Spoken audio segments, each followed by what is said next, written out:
Self-compassion is one of the main keys when it comes to you looking after yourself. And the first place to start is by checking in with yourself.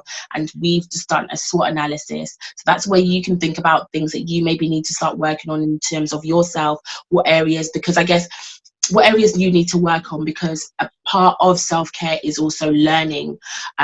So learning more about yourself will help you to look after yourself more, know more about yourself, so that you can also be kind. So again, we was talking about the 3 aspects of self-compassion. So the first one is mindfulness. So it is really important, I was saying, in this period, in this time that we're in, is for us to be mindful.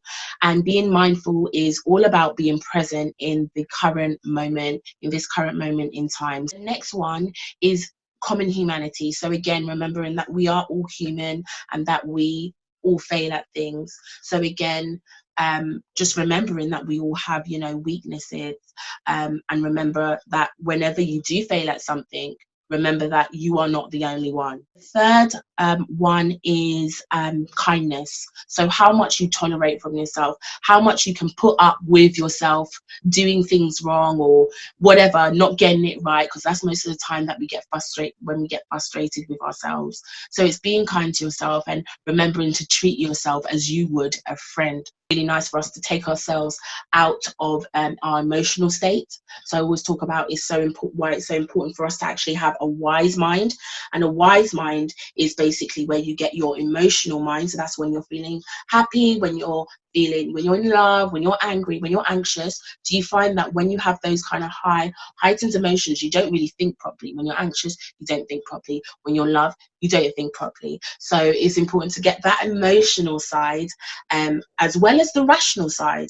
Have a balance of it, and in the middle you will find your wise mind. Okay. So your emotional is, you know, when we're emotional, so whether we're feeling like happy, sad, any kind of strong emotion, but we're talking maybe probably more of the negative, because that's usually the hardest to control.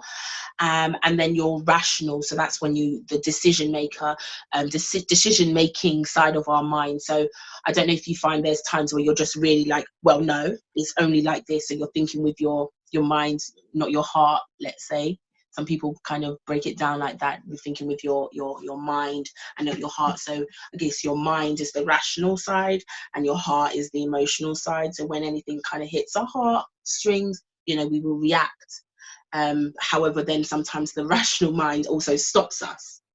So it's about having that nice balance in between with your wise mind, kind of when making decisions as well. Yeah. But yeah, it's important to always think about when we're in our feelings, we'll put it like that, when we're in our feelings, am I using my rational mind or am I using my emotional mind?